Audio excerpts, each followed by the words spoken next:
Hey, Luke. Hey Joe, good to see you. You too, man. How's it going? Pretty good, pretty good. Yeah. How's your Monday? That's great. Yeah, Monday's always a good day. Yeah. Start off the week strong. Well, thanks for joining me. I have Luke Lanzoni, a longtime friend of mine. Probably going on 15 plus years of being friends, entrepreneurs in the Knoxville space, ADHD coach of mine, helping me run better businesses, help me be a better coach.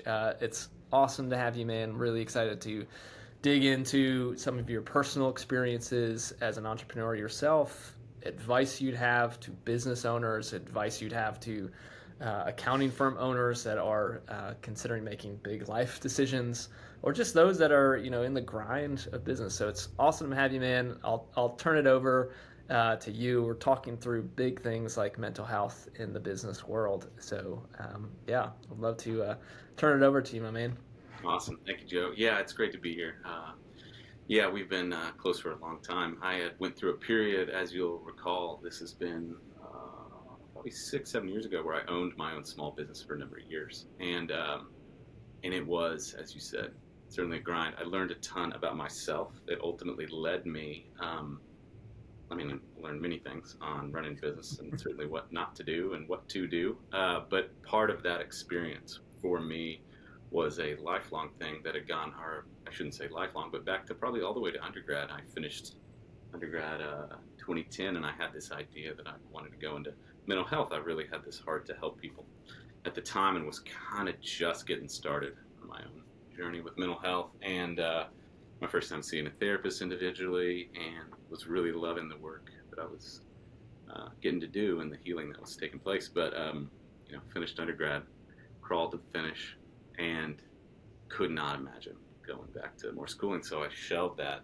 and put that to bed, or so I thought. And then through various things, various fields, sales and marketing, generally doing kind of roles like that, and then having my own small business for a number of years. Like I said, it was great, and I learned a lot. The thing that I found that I enjoyed the most out of it, and I distilled it all down. There were many pieces. I enjoyed the management of the people. I enjoyed um, certain aspects of marketing and connecting with folks. But the thing that I resonated the most was connecting with customers and the relational piece. Hmm. And it was after the rather painful decision to close that, and then a number of years later, actually during the pandemic, sort of returning to this: what do I want long term? Where do I want to put my efforts and passion in my work?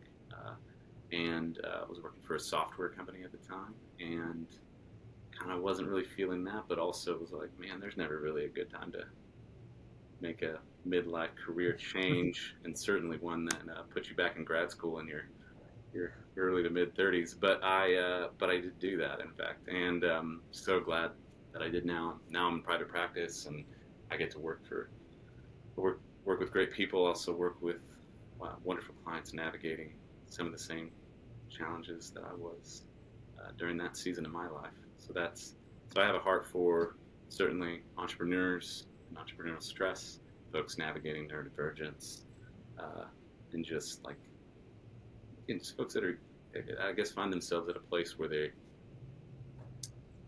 ready to dive in and change their approach to their mental health.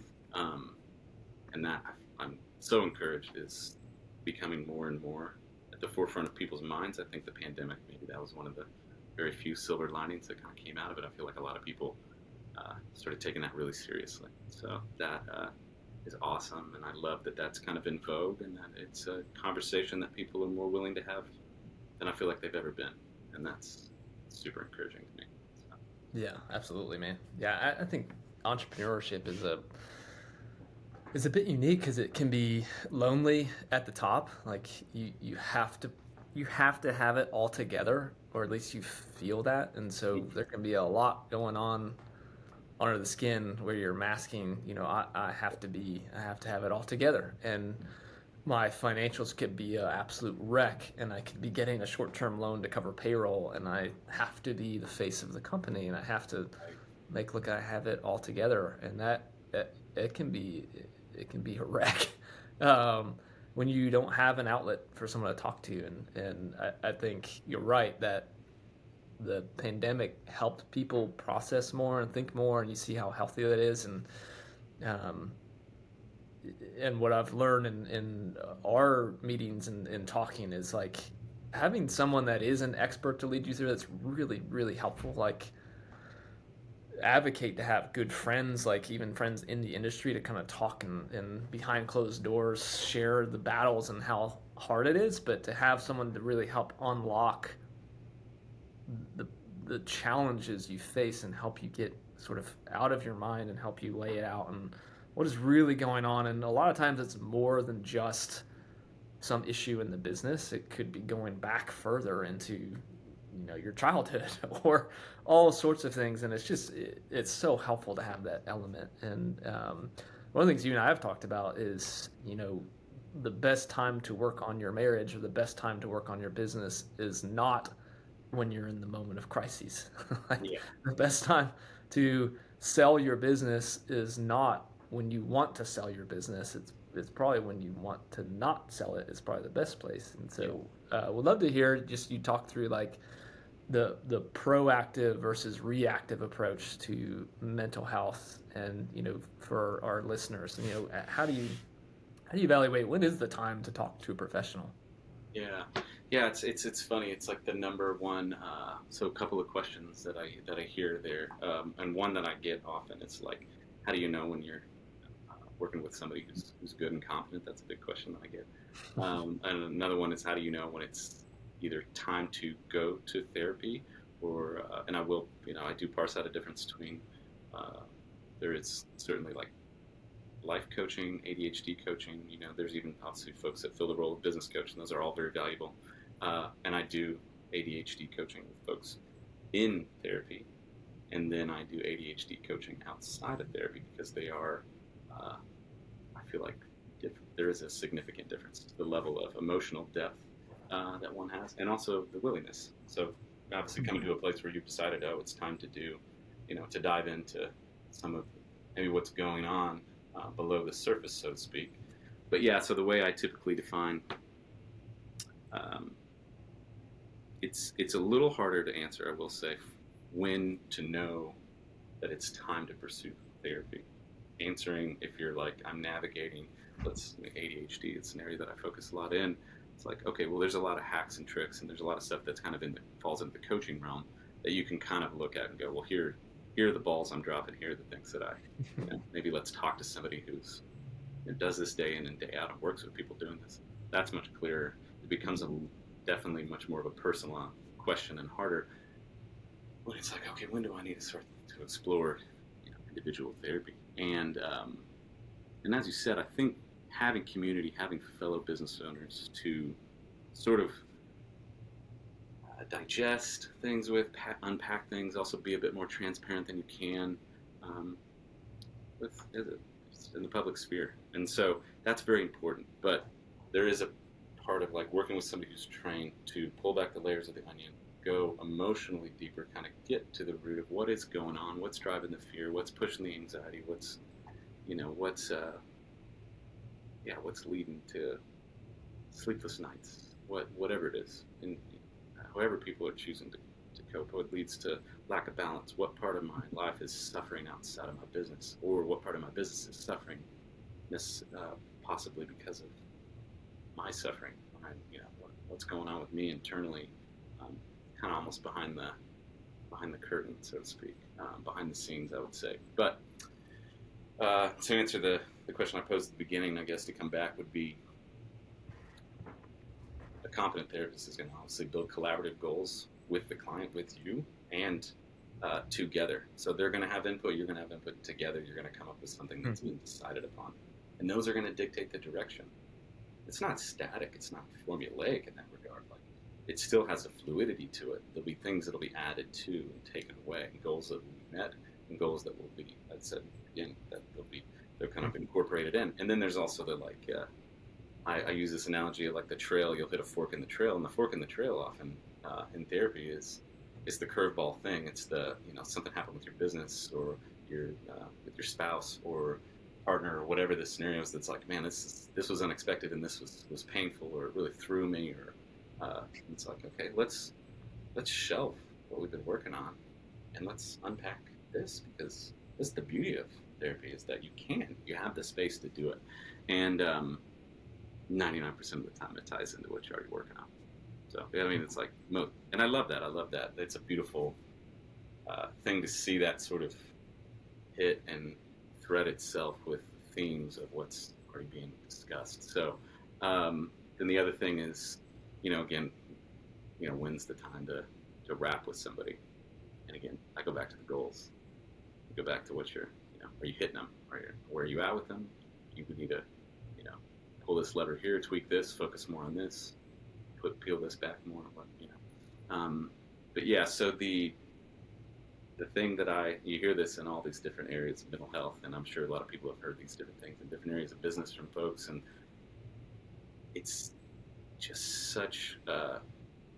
it's such poor advice or a bad idea, and I understand it. Like people make decisions when they're not able to see the full picture because maybe they're struggling with burnout or they're highly anxious, or maybe even they're navigating like low grade or high grade depression. I mean, who knows?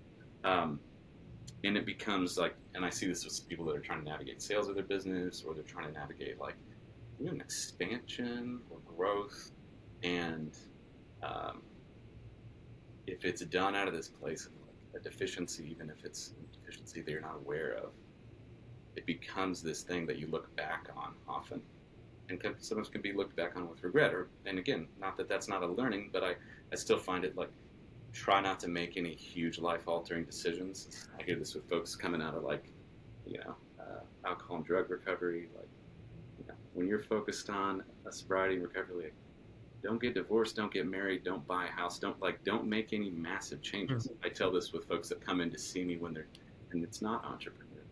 It's folks just that are navigating the hardship of life, or they're navigating grief and loss, and they think, well, maybe they've lost somebody close to them, a parent, and they're also having really hard challenges in their marriage. It kind of becomes this thing where you start to look at it and go, well, is it the hardship in my marriage, or is that from the grief, or is it the hardship in marriage is compounding the grief, and then it becomes this, well, maybe this isn't meant to be, maybe we should pack this up, and it's maybe, but also slow down, start to work on the things we can, move towards healing, and if you arrive and that is ultimately the choice, that's fine, but you've made that choice is more meditated upon it. It's less reactionary. I'm big on, like you said, proactive, reactive. I think often also in the analogy of upstream, downstream. You can be at any point in the stream, but obviously there's things I would work on with folks often that are like, let's try to approach this from upstream. So like, these are going to be some self-care strategies. These are going to be some things we're going to unpack. Then there's stuff that obviously is going to be downstream. It's going to be reactionary. And those are going to be tools that we pull out, things that we turn to that we maybe haven't before. Those are equally helpful. But yeah, so that's kind of that's awesome. Be around that. Yeah. I think in the world of like increasing responsibilities, like as you go through school and your first job, and if you have a partner, you get married, or you have kids, you move up the ladder in your organization, or you start a business and it grows. It's just this compounding exponential growth of stress, and there's those like pivotal points of like either your age or milestone in life or season of life where it can seem like, oh, if I can just exit, all my problems will go away.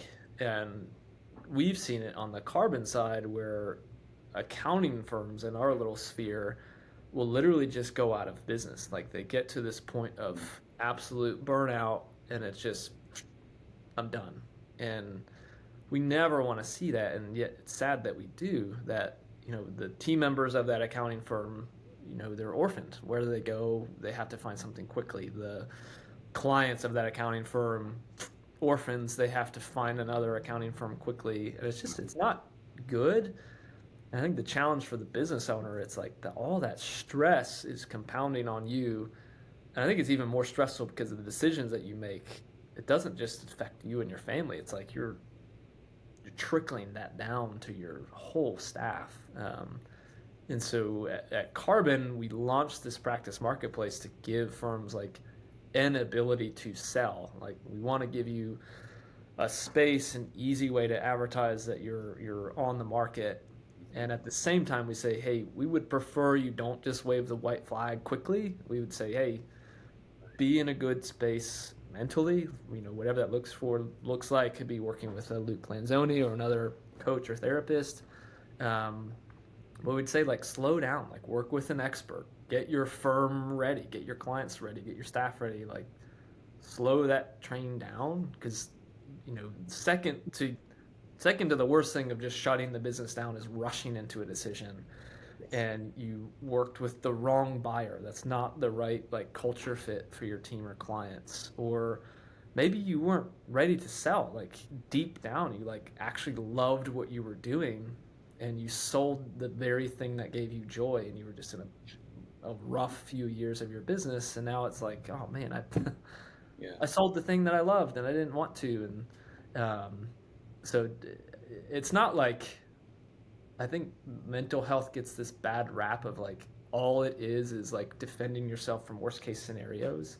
Mhm. Where I think on the other side of it is like no, there's a more clear and more beautiful path you could be walking with just a little bit of preventative maintenance. Like change the oil in your car, and it's just gonna drive smoother and be more enjoyable than you're like burning oil down the highway. It's like you Yeah. don't need to sell the car, just tune it up a little bit and have it be Yeah. more enjoyable.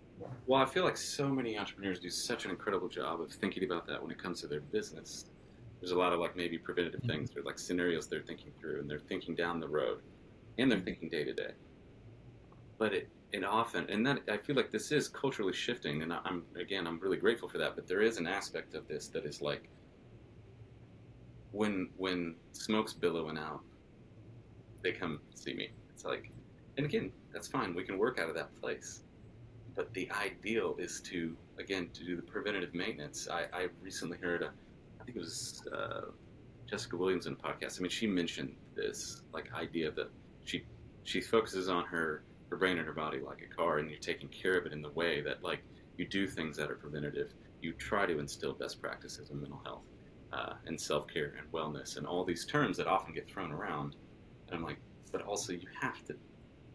It's again, it's not a one size fits all. There are, for sure are best practices, but it has to be something that you collaboratively build, that you tailor to each individual. It can't be this thing like what works for you might not work for me, and vice versa.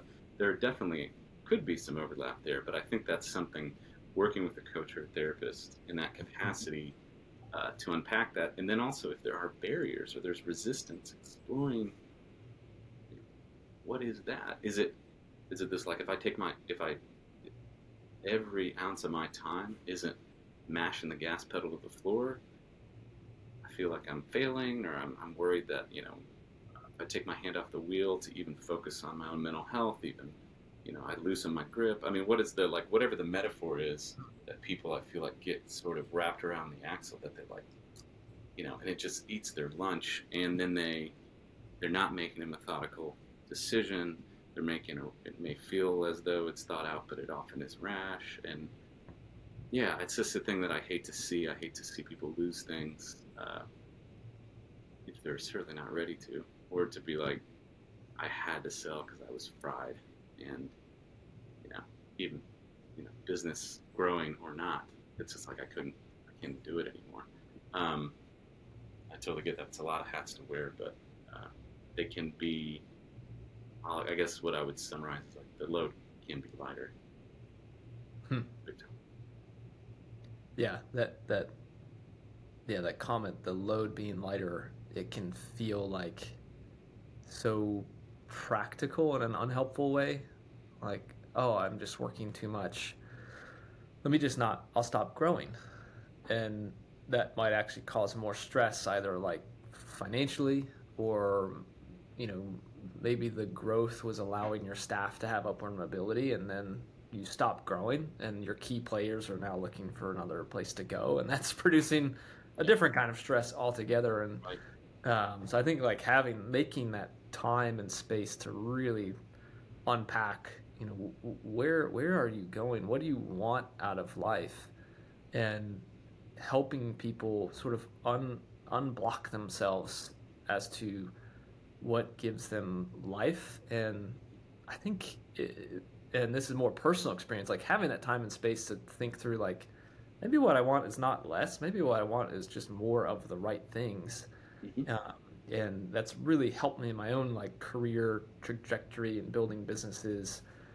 Like I do like the aspect of like, man, if I'm not giving opportunity to other people, I'm not really enjoying like the work and time I'm putting into work.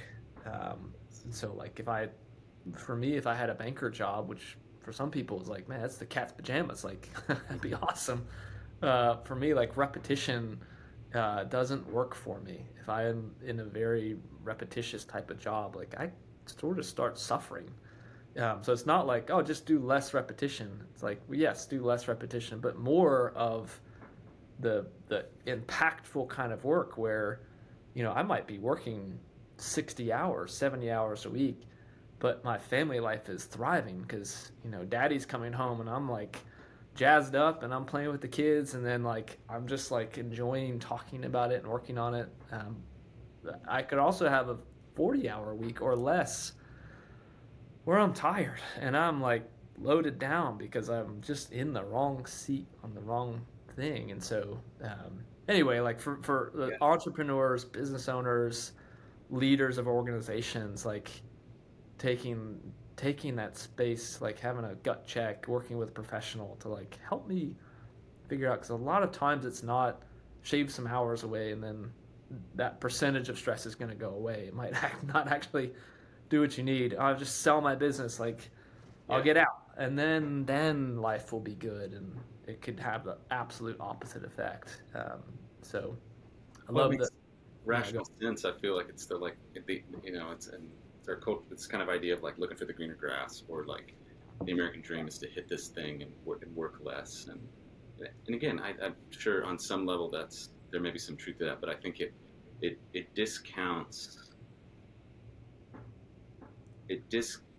the uniqueness of each individual. It discounts what values each of us hold, and that is going to be the environment that we work in, the environment that it's to whatever degree you can create and influence that environment and the variables in it, and aligning them with the values of who you are and the Mm-hmm. culture of your business. I think that for me makes so much more sense than this. I like, let's trim here as being the universal rule. Now I think there is something to be said for work-life balance, but there's also this aspect of like how invigorating or exhausting are the chunks of your day. What makes those, you know, what makes that up, or what does that make up rather? And what does that look like for each person? And are there things that can be delegated? Are there things that can be, taken on? Can you do more of the thing that gives you life and energy, and do less of the thing that drains you? I mean, there's just all these pieces on the board that I find myself, and then also getting into like below the surface, like what is that about those activities or those things that are, and what's going on emotionally behind the scenes. And I don't know that I would say as a culture we've done a great job with that. I feel like that's an area that's a bit lackluster. It's like, and certainly uh, improving, but the emotional awareness, attunement to our emotions, being able to check in with ourselves, process those in the space and the safety to do that. Obviously, I understand there's times where it's like, you know, for the sake of efficiency, we've got to, move forward in different things. That's great. That only works for so long. Yeah, that's right. That's right. Yeah, one of the things I've valued about our friendship is the ability to connect you to other folks. Like at the accounting firm I co-own, Good Measure, it's nice to have an avenue in you as we're talking to our clients, business owners. Like we're learning about who they are as people when they come through. We understand what makes them tick. We're really good at the business modeling, like the proactive approach to like run a better business because we have like the metrics and the dashboard Yeah, alerts like a car, absolutely. and we have some sense of how are they doing as the person, and I think in certainly the businesses we work for, which are usually under $10 million a year, it's the CEO or the owner that they could make or break that business based on how the individual is doing. And so Yes. we want them to be healthy, we want them to be thriving, and we want their company to thrive. And so having an avenue in people like you is really helpful. Like, hey, the last few meetings you've seemed pretty down. Company's doing great, but you seem like you're not doing great.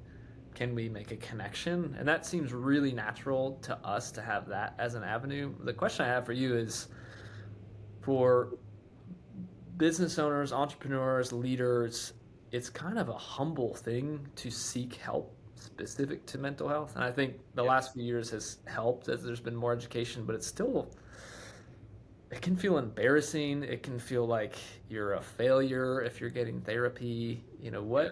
How would you speak to folks that might think like, I think that would serve me, but I don't know how to get started. I don't know what to look for, and I feel weird about seeking out therapy because it's got connotations, or it makes maybe it makes me feel weak, or Yeah. feels like I'm messed up. And yeah, just how would you help someone who might need help or want help Yeah. I seek mean, the I help? would. There is a lot of even still, even though I see that diminishing every year, and I hope that trend continues. But there's still a lot of stigma Yeah. around getting help for mental health, and I think there is this sort of baked in. It is viewed as a maybe a bit of weakness. And certainly it depends on who you talk to, but I feel like uh, you've acknowledged and hit on like the single hardest piece is walking through the door, so to speak. Even if it's telehealth, but it's the signing up, taking, pulling the trigger for the first time. It's terrifying. I mean, it was terrifying for me many times. I mean, when I've switched to different clinicians at different points in my life because I needed different things, and that's where I would also say like, look for what these people talk about as their specialties, what they focus on. Try to find somebody they think is going to be a good fit for the knowledge that you have, the awareness that you have of yourself at the time. You don't have to know everything about yourself. You're not going to. That's not how it works. That's a thing that's an ongoing process throughout life. I would argue that it increases drastically, or at least it should, through the process of therapy. That's a big part of it. But again, go with what you know.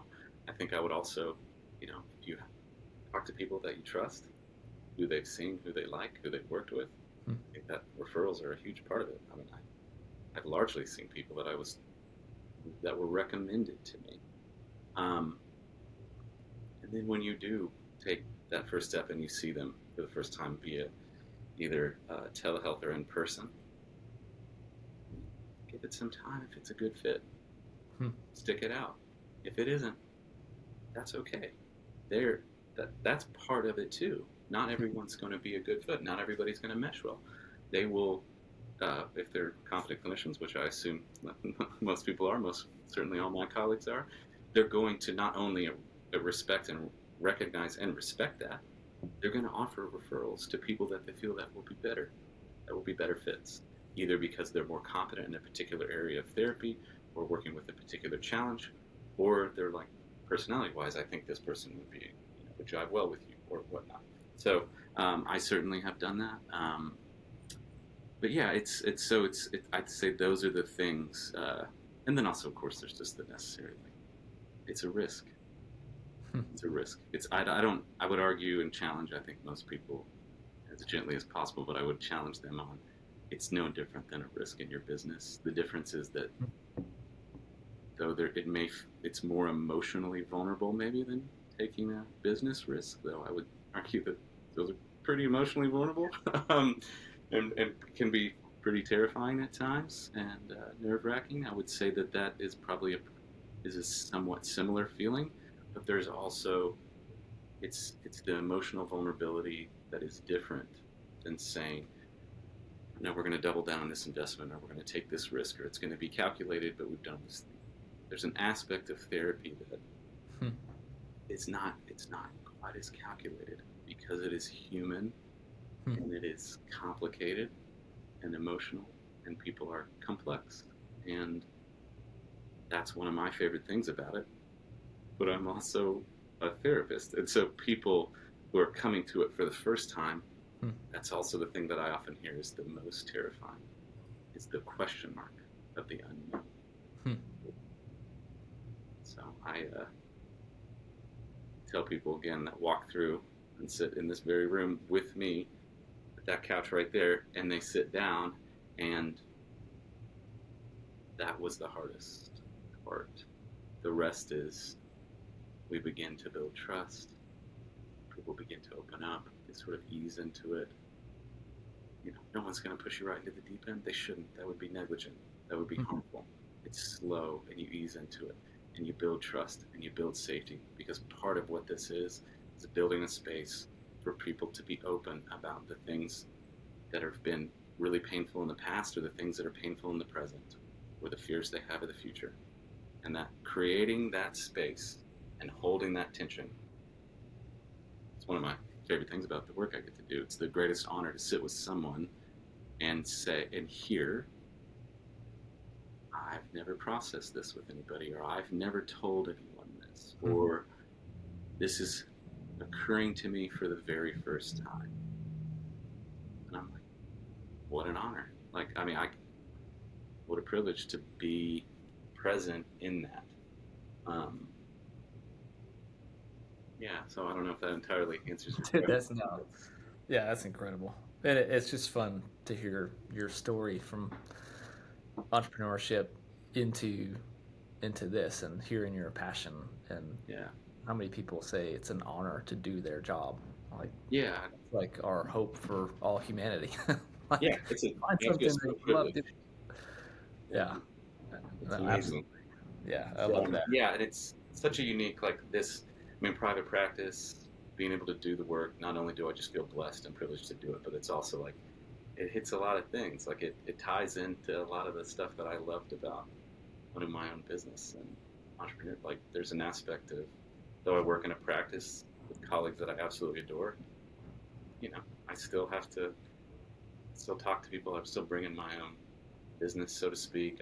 Like still self-employed at the end of the year. I mean, it's it has a measure of risk that I really enjoy, but it all in a level of autonomy that I get to do and have conversations like this throughout my day. I get to meet other people in the community, either in mental health or other business owners, and have coffee and talk about what's going on with them. And then I get to sit, obviously, and spend the bulk of my week meeting with clients and having the most just remarkable conversations and process all sorts of things with them. Yeah, It's that's awesome. awesome, man. That's so cool. I have a couple last minute things before Yeah. we wrap up. One is how would someone get in touch with you directly? This is the Hmm. first question, and I've got a follow up question. Yeah, absolutely. Uh, they can find me at lukelanzoni.com. I have my own website that talks about various types of therapy that I offer and what I do, and you can reach me there. And also, I work at Sonder Behavioral Health in Knoxville, Tennessee, so they have a website as well, sonderbehavioralhealth.com. You can reach them, and then they'll get you in touch with me as well. Those would probably be the easiest ones, I would say. Okay, great. And then the other question has what are the things you've been doing for one of our clients is taking an approach to mental health not just for the owner but down to their staff, Mm, um, which is going back to the whole being.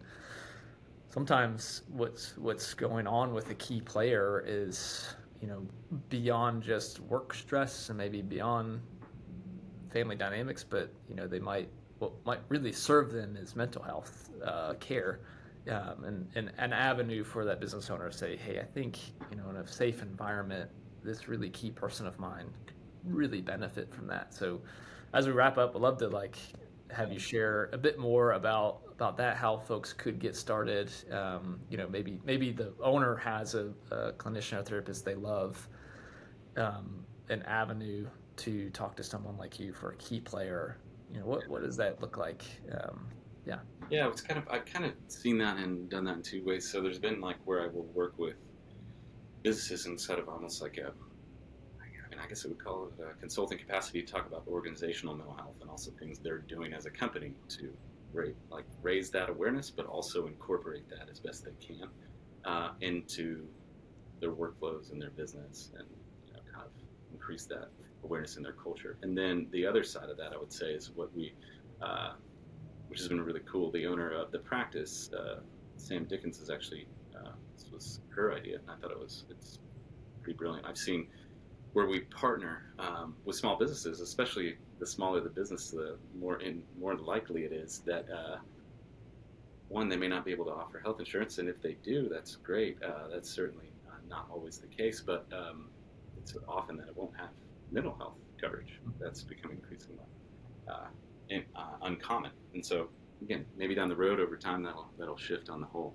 But so we have partnered with other business owners and be like the referral source. And so we develop a mutual uh, deal with them where we probably give some sort of a discount and they cover so many sessions. It's kind of this like the way that it would work for large companies. You see this almost like I can't remember the exact acronym, but I think it's like an EAP benefit or something. But this idea where they become like, if they want to offer mental health coverage to the degree that they can, maybe it's 3 sessions, maybe it's 6 over the course of a year, maybe it's a dozen, whatever then the business feels that they can offer.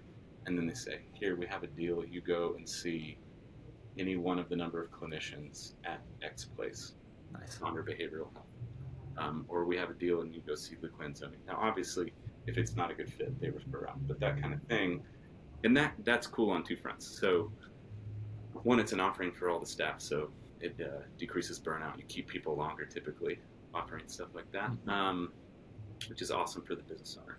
It's great for us because we get to see and help more people.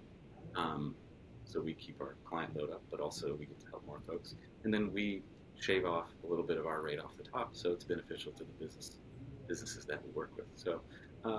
Yeah, it's kind of like we're trying to meet people in the middle and find something that works for everybody, knowing that therapy is incredibly worthwhile, but it often is not inexpensive. And how do we thread that needle to where we can help people and not allow the cost to be a barrier or not a significant. And so, and again, it certainly depends on what folks are after. We try to do a lot of stuff that's solution focused and strength based, and some of that can be shorter term therapy, depending on what season the person finds themselves in, the challenges that they're navigating. Yeah, love that. Yeah. I think therapy is one of those things that it's such an investment in yourself as a person and the business itself, but you often don't see like the immediate tangible, what's the one for one. I buy a widget and I sell it for twice what I bought it. Exactly. Easy peasy. And therapy can be, what is the cost of losing a good employee? What is the cost of rushing into selling your business prematurely? What is the cost of your marriage? Like, Yeah. you can't, they're so intangible, and yet when you when you feel the effect of it, you realize, whoa, that was very expensive.